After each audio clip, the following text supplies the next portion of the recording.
बुद्धि बुद्धिरात्मा महत्परा इंद्रियेभ्यः परः हि अर्थः अर्थेभ्यः च परं मनः मनसा तो परा बुद्धि बुद्धे आत्मा महान परः महतः परम अव्यक्त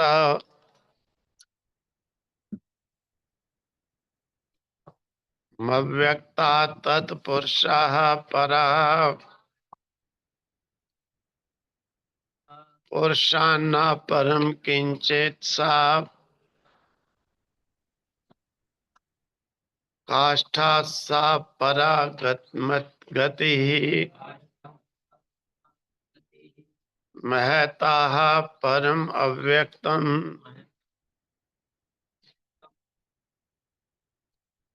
अव्यक्तात् पुरुषः परः पुरुषात् न परम किंचित सा काष्ठा सा परा गति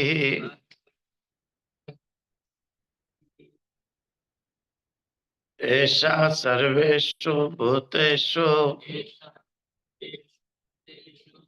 गूढ़ो आत्मा न प्रकाशते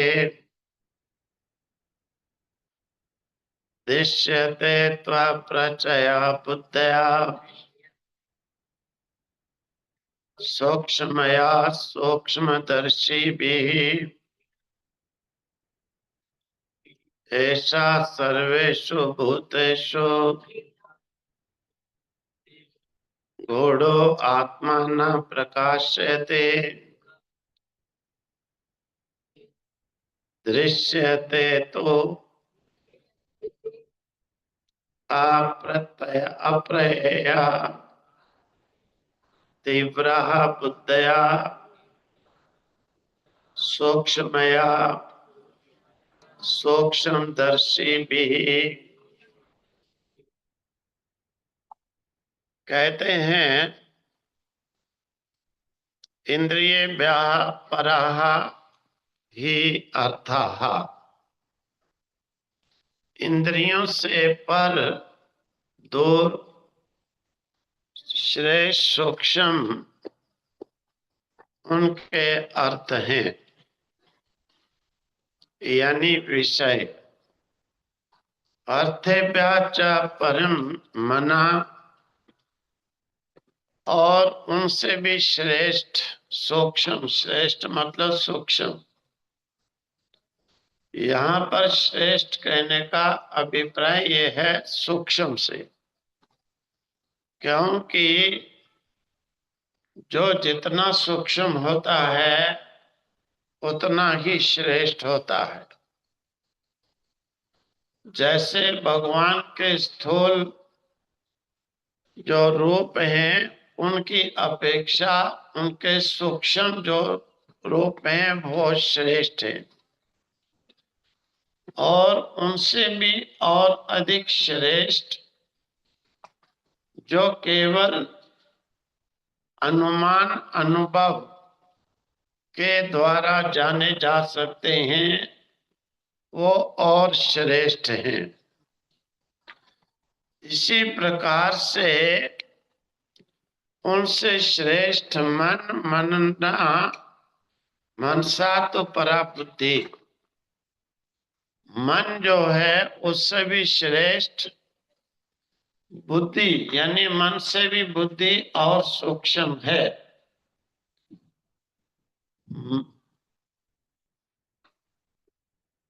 ये हल्ला करने वाले सवेरे सवेरे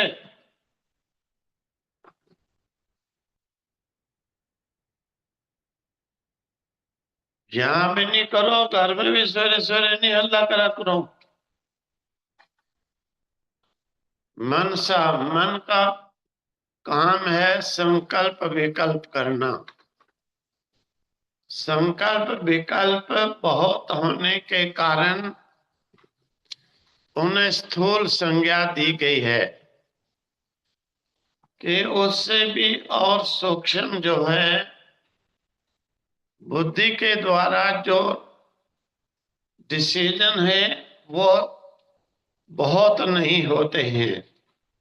बहुत नहीं होने के कारण उन्हें और सूक्ष्म कहा गया है। मन के द्वारा संकल्पों की अधिकता, मन के द्वारा संकल्पों की अधिकता होती है, बहुत होते हैं। उसकी अपेक्षा बुद्धि के द्वारा डिसीजन कम होते हैं। इसीलिए मन को स्थूल और उससे सूक्ष्म बुद्धि को कहा कि बुद्धि का उतना संकल्प विकल्प अधिक नहीं है। तो मनसा बुद्धि, मन से जो है बुद्धि और सूक्ष्म है। जो जिससे सूक्ष्म है उतना ही श्रेष्ठ है। इसीलिए बुद्धि और मन से भी सूक्ष्म होने के कारण श्रेष्ठ है बुद्धि। अब बुद्धि भी जो है उससे आत्मा महान पराः श्रेष्ठ। बुद्धि से भी आत्मा बिल्कुल ही संकल्प विकल्प निश्चयात्मक अनिश्चयात्मक ना होने के कारण बुद्धि से आत्मा और श्रेष्ठ है। बुद्धि से आत्मा और सूक्ष्म है। बुद्धि से आत्मा और महान है। यानी कहने का उपनिषदकार का अभिप्राय है, अंतर जगत अर्थात इस पिंड में जो शरीर में इंद्रियों की अपेक्षा उनके जो विषय हैं वो दूर हैं। ये रूप रस गंध स्पर्श शब्द, क्योंकि पिंड की अपेक्षा इंद्रियों के विषयों को, इंद्रियों को सूक्ष्म कहा, इंद्रियों की अपेक्षा उनके विषयों को और सूक्ष्म कहा। क्योंकि शरीर दिखाई देता है, ये पिंड यानी अंतर जगत, परंतु इंद्रियां दिखाई नहीं देती। इतनी इंद्रियों की अपेक्षा उनके विषय रूप रस गंध स्पर्श शब्द ये और सूक्ष्म होने के कारण दूर कहा। इंद्रियां दिखती हैं, विषय दिखते नहीं। इंद्रियां पिंड की अपेक्षा कम दिखती, उसकी अपेक्षा ये विषय और कम दिखने के कारण सूक्ष्म कहे। विषयों की अपेक्षा मन और जो है सूक्ष्म है, और मन की अपेक्षा बुद्धि को और सूक्ष्म माना गया। यहाँ पर मन के रूप बुद्धि के रूप को देख करके सूक्ष्मता नहीं घटाई गई, मन के संकल्पों की अधिकता अनेकता होने से मन की अपेक्षा बुद्धि में जो डिसीजन है, निश्चय है, उन संकल्पों की अपेक्षा उनमें अधिकता ना होने के कारण उन्हें सूक्ष्म कहा गया है, कम कहा गया है। और बुद्धि की अपेक्षा आत्मा को और महान और सूक्ष्म कहा है, क्योंकि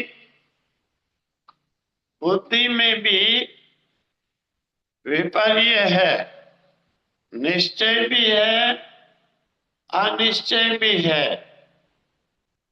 बुद्धि निश्चयात्मक भी होती है, अनिश्चयात्मक भी होती है। इसलिए इसकी अपेक्षा आत्मा में ये निश्चयात्मक अनिश्चयात्मक भेद है ही नहीं। इसीलिए बुद्धि की अपेक्षा आत्मा को और महान कहा है, श्रेष्ठ कहा है। अब कहते हैं महता महान। महत यानी महत से प्रकृति को लिया, तो प्रकृति से परम अव्यक्तम, परम यानी श्रेष्ठ अर्थात सूक्ष्म अव्यक्त को कहा है। महत जो प्रकृति है, प्रकृति की अपेक्षा अव्यक्त जो है वो और सूक्ष्म होने के कारण उसे और श्रेष्ठ सूक्ष्म कहा है, क्योंकि यहाँ पर जितना सूक्ष्म ज्ञान होगा उसे उतना ही श्रेष्ठ कहा जाएगा। और सूक्ष्मात अति सूक्ष्म, जो सबसे सूक्ष्म वो ब्रह्म तत्व, इसलिए सबका कारण होने के कारण उसे सबसे श्रेष्ठ कहा। ये जितना सूक्ष्म होता है उतना ही श्रेष्ठ होता जाता है। इसीलिए कहते हैं कि मूल प्रकृति से भी अव्यक्तात्, उसका अव्यक्त होने के कारण जो प्रकृति का कारण रूपा प्रकृति है, एक तो प्रकृति, एक उस प्रकृति का कारण प्रकृति, यानी उस प्रकृति का हेतु जो कारण है वो क्या है। कारण हमेशा और सूक्ष्म होता है और कार्य जो है उसकी अपेक्षा स्थूल होता है। इसीलिए प्रकृति का कारण रूपी अव्यक्त जो न व्यक्तत्वात् अव्यक्त, जो व्यक्त नहीं होता इंद्रियों से, यानी इंद्रियों से जो ना दिखाई दे उसे अव्यक्त कहते हैं।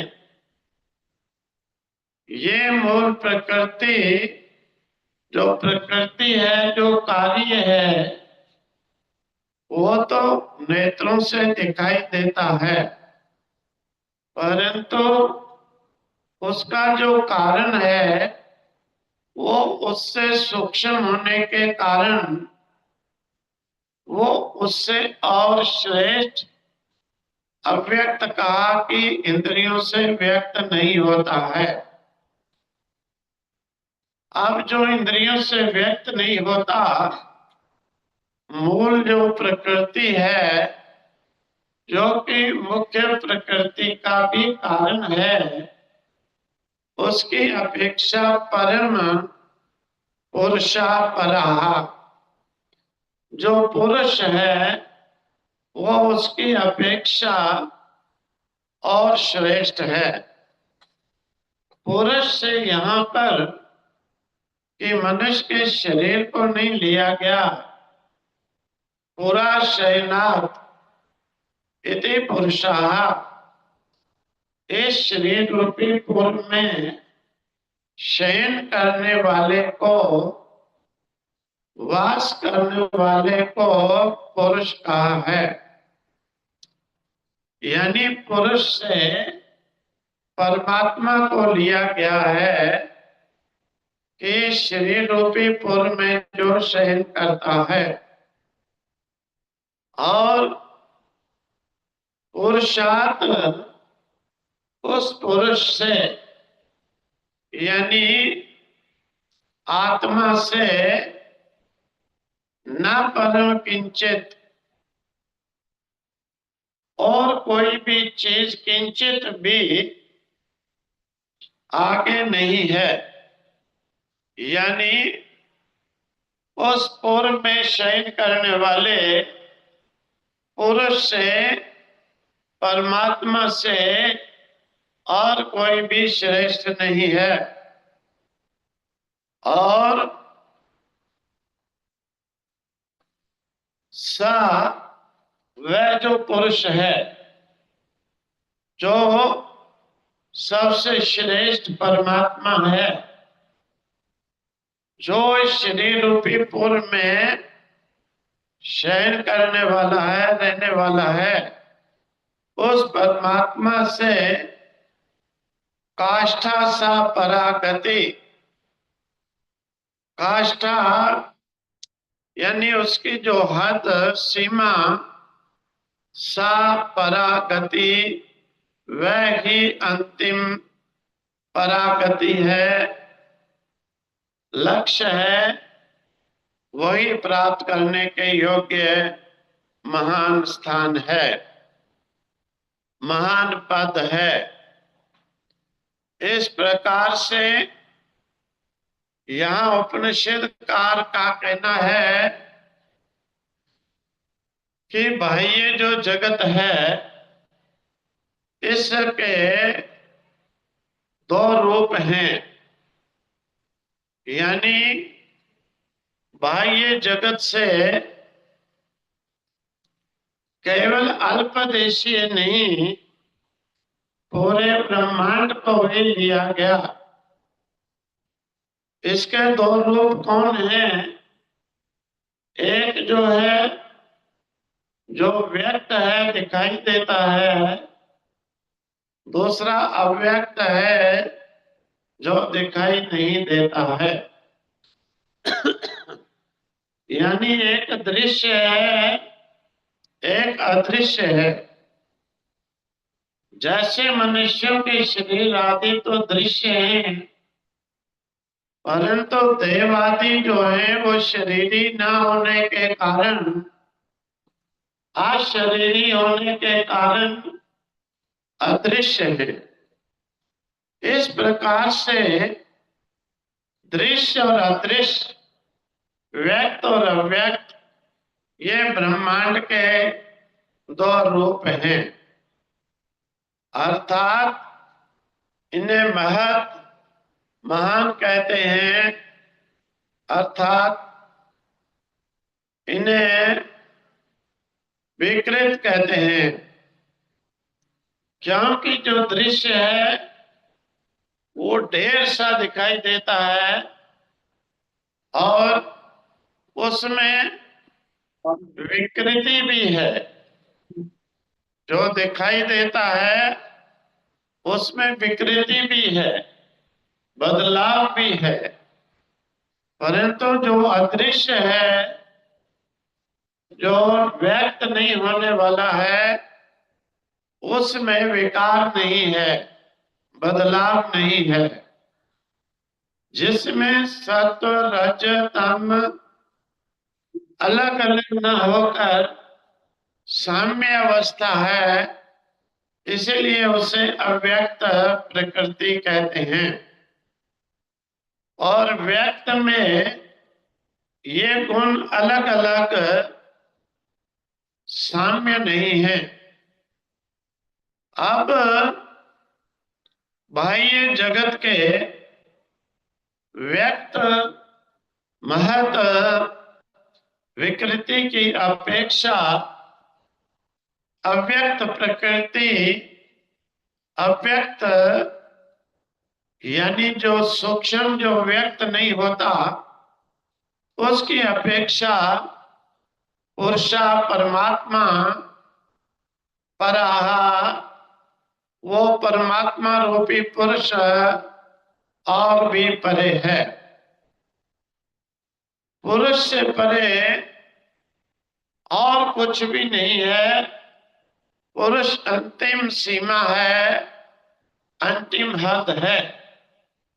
क्योंकि हमारे वेद के मंत्र भी वर्णन करते हैं, पृथ्वी से दशांश और अधिक देशवर्ती जल है, जल से भी और अधिक दशांश अधिक देशवर्ती वायु है, तेज, तेज से और भी दशांश अधिक देशवर्ती वायु, वायु की अपेक्षा और दशांश अधिक देशवर्ती आकाश, आकाश से भी अनंत अधिक देशवर्ती वो पुरुष परमात्मा अव्यक्त है।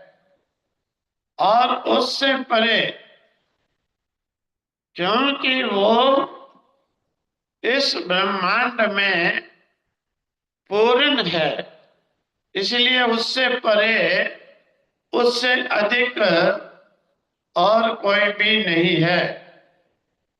गीता में भी कहा गया है, इंद्रियाणि परान्या आहु, इंद्रियों से परे, इंद्रिय व्या परामना, मन, मनस्तो परा बुद्धि, मन से परे बुद्धि है। परस